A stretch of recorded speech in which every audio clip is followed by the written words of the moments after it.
Alex Vines joins us now. He's the director of the Africa program at the policy think tank Chatham House. Thanks so much for joining us there, Alex. Now, West African countries have imposed sanctions, as we heard. Now they're threatening to use force if they fail to reinstate ousted President Mohamed Bazoum. Will it work? Well, the threat of military action might just do it. If the junta, the putschists in Niamey, recognize, understand that ECOWAS is changing. The chairperson of ECOWAS is Bola Tinubu, the president of Nigeria. He's allergic to putschists. He does not like military dictatorships. He was himself incarcerated by them. And therefore, I think this very strong language out of ECOWAS today, and also authorizing ECOWAS to prepare for a military intervention, has to be listened very closely to by the coup leaders in Niamey. Not only that, but President Deby, the president of Chad, was sent as a special envoy of ECOWAS to pass on the message. You have a week, you've got to step down and restore constitutional order, and don't try and get Mr. Bazoum, the democratically elected president of Niger, to resign. Bazoum is one of a dwindling group of elected presidents and pro-Western leaders in the Sahel. Mali and Burkina Faso, also former French colonies, have experienced military coups since 2020. What's behind the backsliding of Western influence in the region? Well, Mali and Burkina Faso, it's a mixture, I think, of elite politicians that haven't been able to deliver, deteriorating security, and paradoxically, actually, Western and international support into try and building up more effective militaries to counter radical Islamic insurgents have, in a sense, created fragile states becoming brittle ones, because the only institution that civilian populations felt were actually effective were potentially the military, and the military got charmed into staging coups. So this cycle has to be broken.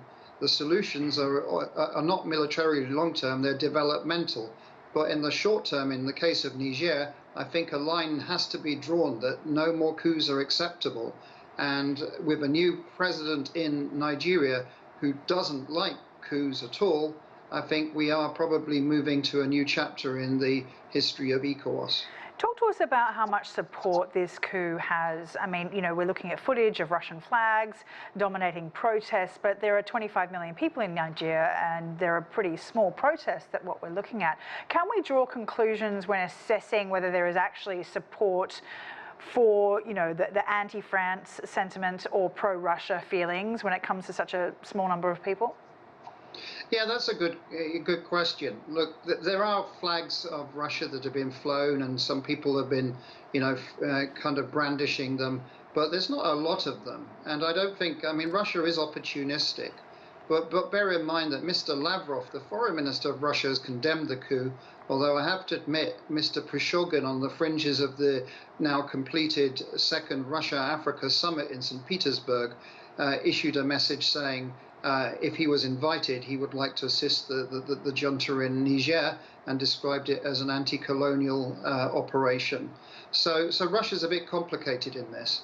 But I think you're right to observe that the demonstrations, I mean, they've created damage, property has been burnt, but they're not enormous. And so I tend to think that the majority of Nigerians want peace and prosperity, and that doesn't necessarily mean supporting the putschists. I tend to see this coup in Niger as an elite dispute. The leader of the coup was the head of presidential guard for Mr. Bazoum, and from my understanding, he was about to be fired. And so I think that maybe is one of the incentives for him to have kind of preempted avoiding being fired by then staging a coup. And therefore, I hope that the good offices of ECOWAS will convince him that was a really bad idea. Could you explain the geopolitics in this region for us? You know, Russian mercenary group Wagner is already operating in neighbouring Mali. Why has Russia got such an interest here? What are its geopolitical goals? Well, there are two things that I think Russia's interested in. One is definitely because it is in conflict with the West, in effect, because of the Ukraine war. So anything that overstretches the West, particularly France, but also other Western countries, is something that is welcomed by the Kremlin in Moscow. And secondly, Wagner doesn't do anything for free.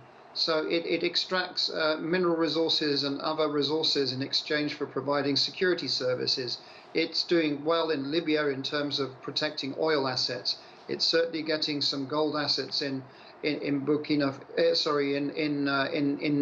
Mali, and it's certainly also benefited from gold assets and other mineral resources further south in Central African Republic. It's trying to get into Burkina Faso at the moment, and it's very noticeable that a very prominent guest who was much charmed by Mr. Putin and the Kremlin was the junta leader of neighboring Burkina Faso.